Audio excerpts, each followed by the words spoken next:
لہذا یہ جو بعض لوگوں کو سائنس سے چڑ ہو جاتی ہے، بھائی دنیا میں انبیاء اکرام کے بعد اگر کسی نے خدا کی توحید کی خدمت کی ہے نا تو سائنس کا علم ہے. سائنس کا علم ہے مشاہدات اور تجربات سے حاصل کیا گیا علم، اور یہ اتنا محکم علم ہے کہ اسے قرآن حکیم میں حضرت ابراہیم علیہ السلام نے خدا کے ایک ہونے کی دلیل بنایا اور بادشاہ وقت کو خاموش کروا دیا.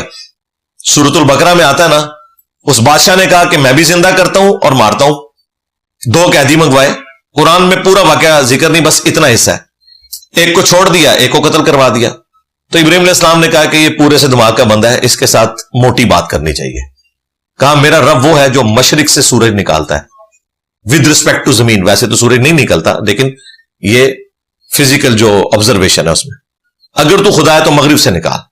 تو قرآن کے الفاظ ہیں کہ وہ کافر ہکا بکا رہ گیا. تو یہ ایک فزیکل فینومینا آف نیچر تھا، اتنا محکم قانون تھا جسے خدا چلا رہا ہے کہ ابراہیم علیہ السلام نے خدا کے ایک ہونے کی دلیل اسے پیش کیا. لہذا یہ جو بعض لوگوں کو سائنس سے چڑ ہو جاتی ہے، بھائی دنیا میں انبیاء اکرام کے بعد اگر کسی نے خدا کی توحید کی خدمت کی ہے نا تو سائنس کا علم ہے. اور آج جس طریقے سے سائنس نے ہمیں حقائق بتائے ہیں، یہ ہمارے بزرگوں کو بالکل ان کی الف بے بھی نہیں پتا تھی.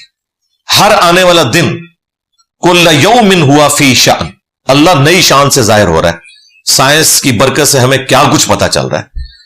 اور یہ تو میرا فیوریٹ ٹاپک ہے، میں نے اس کے اوپر درجنوں ویڈیوز بنائی ہیں. ہمارے اسٹوڈنٹ ہیں ہدایہ وکٹری چینل، آپ اس کو سبسکرائب کریں، اس پہ دیکھیں کیا کچھ اپلوڈ ہوا ہے. میری قرآن کلاسز میں سے جو چیزیں میں بتاتا ہوں، ظاہر ہے وہ گوروں کی برکات ہے کہ انہوں نے اتنی محنت کی ہے نیشنل جغرافک چینل کے اوپر، ڈسکوری کے اوپر، اینیمل پلانٹ کے اوپر.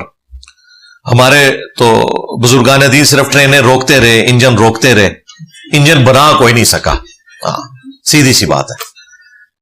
تو یہ جو سائنس کا علم ہے یہ اتنا محکم ہے کہ قرآن و سنت میں اگر دلیل نہ بھی موجود ہو تب بھی ہم اس علم کو محکم مانتے ہیں. مثلا قرآن و سنت میں تو کہیں نہیں لکھا نا کہ پیٹرول جو ہے یہ آگ کو جلاتا ہے، لیکن ہم اس کو اسی طریقے سے حق مانتے ہیں جس طرح ہم قرآن و سنت کی تعلیمات کو حق سمجھتے ہیں، کیونکہ یہ فزیکل فینومینا آف نیچر ہے، اللہ نے رکھا ہوا ہے. زمین سے جو تیل ہے یہ بمشکل کوئی 150-200 سال پہلے نکلا ہے، جو پوری انسانیت کو تجربہ ہوا کہ اس میں سے انرجی نکلتی. ویسے تو قبل از مسیح بھی چائنا کے اندر تیل نکالا جاتا تھا، لیکن اس کو ہیل کرنے کے لیے، زخموں کے اوپر لگانے کے لیے. انہیں نہیں پتا تھا کہ اسے آگ دکھائی جائے تو اس میں اتنی انرجی ہے. یہ جو ہوا نا، یہ 1853 میں پینسلوینیا ایک امریکن سٹیٹ ہے، اس کے اندر پہلا تیل کا کنواں نکلا. اس کی یادگار انہوں نے رکھی ہوئی ہے، لوگ وہاں پہ وزٹ کرتے ہیں.